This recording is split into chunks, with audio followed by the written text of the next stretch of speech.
Hoje vamos falar um pouco sobre o músculo cardíaco, que também pode ser chamado de músculo estriado cardíaco ou de músculo miocárdico.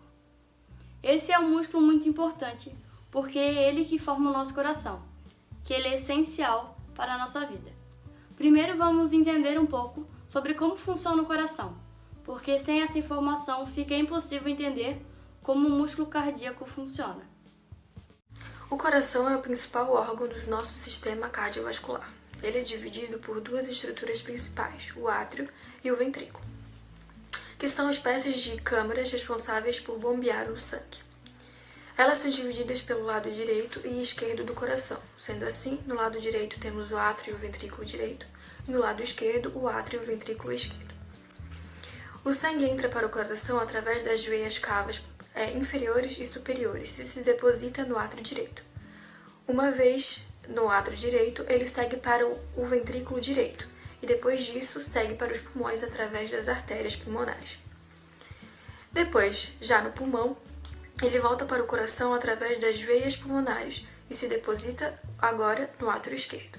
Depois, segue para o ventrículo esquerdo e é impulsionado através da artéria aorta a sair do coração, assim passando sangue para todo o corpo. Os batimentos do coração são divididos em duas categorias, a contração e o relaxamento. A contração tem nome de sístole e o relaxamento tem nome de diástole.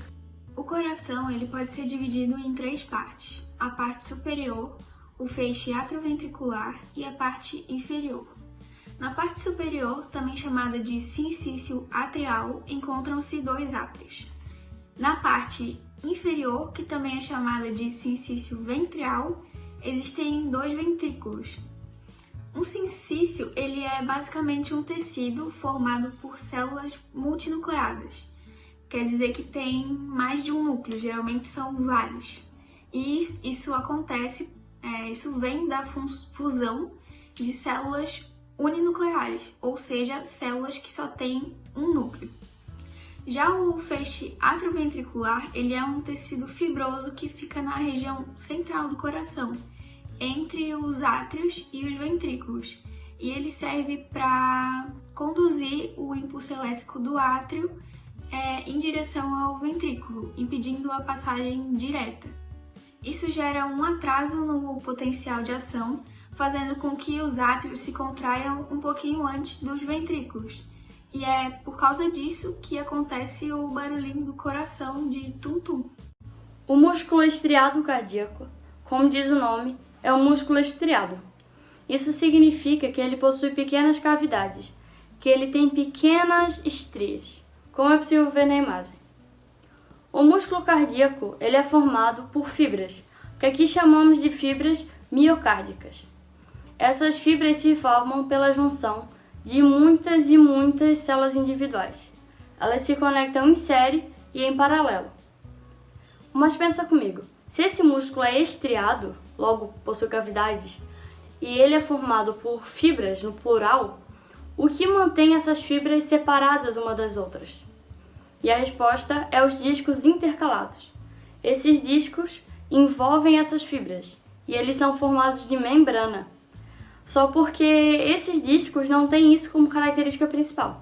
Eles têm como característica marcante a sua capacidade de comunicação.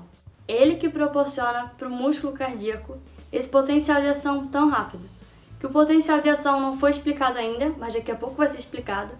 Mas resumidamente é o processo para acionar o músculo, porque o músculo está em repouso.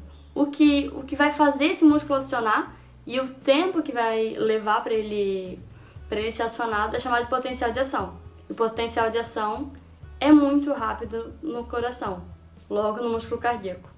E ele só é assim porque esses discos intercalados são permeáveis, fazendo que os íons vão muito rápido de um lado para o outro, ativando o músculo de forma muito rápida.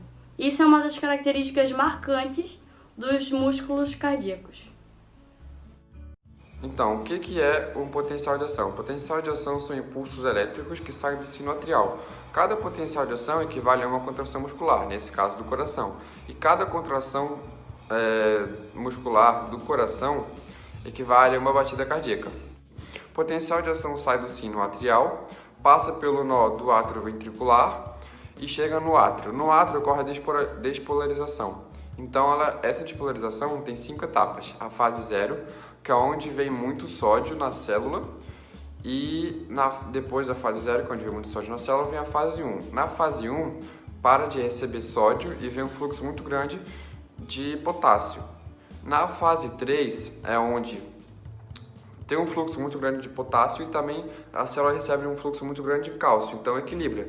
E isso é chamado de Plutô, é a fase Plutô, que é onde equilibra e tem um intervalo de tempo entre as contrações por causa dessa fase Plutô. Então é importante a gente pegar essa fase, a fase Plutô. Então depois a quarta fase é a fase final, que é o descanso, que depois recomeça o ciclo. Os músculos cardíacos e esqueléticos são muito parecidos em geral, principalmente pelo fato dos dois serem estriados e terem estriações transversais. A maneira mais simples de diferenciar os músculos é pela posição deles. Os cardíacos ficam no coração de todos os vertebrados e os esqueléticos ficam na parte dos ossos. Outra maneira mais complexa de diferenciar os dois tipos de músculos é pelo fato da quantidade de núcleos que cada célula tem. Nos cardíacos, a célula terá no máximo 2 núcleos e nos esqueléticos terá inúmeros núcleos. Eu vou falar da miocardiopatia.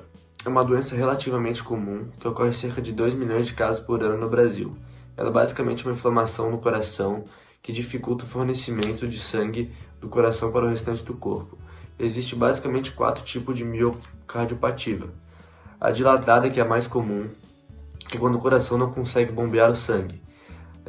A miocardiopatia restritiva, que é quando o músculo cardíaco fica duro e rígido, dificultando assim o fluxo sanguíneo. A miocardiopatia hipertrófica é quando o sangue fica bloqueado fora do ventrículo. E por último, a miocardiopatia aritmogênica, que é quando o tecido é substituído por um tecido cicatrizado. Essa é mais difícil de acontecer, mas quando ocorre, afeta os sinais elétricos do coração. Os principais sintomas são falta de ar, fadiga e inchaço na perna e na barriga. Alguns dos fatores que podem indicar que você possa ter miocardiopatia pressão alta, diabetes, alcoolismo e principalmente condição genética. Ainda não há um meio de prevenir, não se sabe o meio de prevenir, mas no geral é ter uma vida saudável, com uma dieta balanceada, fazer exercícios, evitar consumo de álcool, drogas, e o tratamento é feito com medicamentos e cirurgias, e para casos mais graves é feito transplantes. Então, se exercite e fique bem.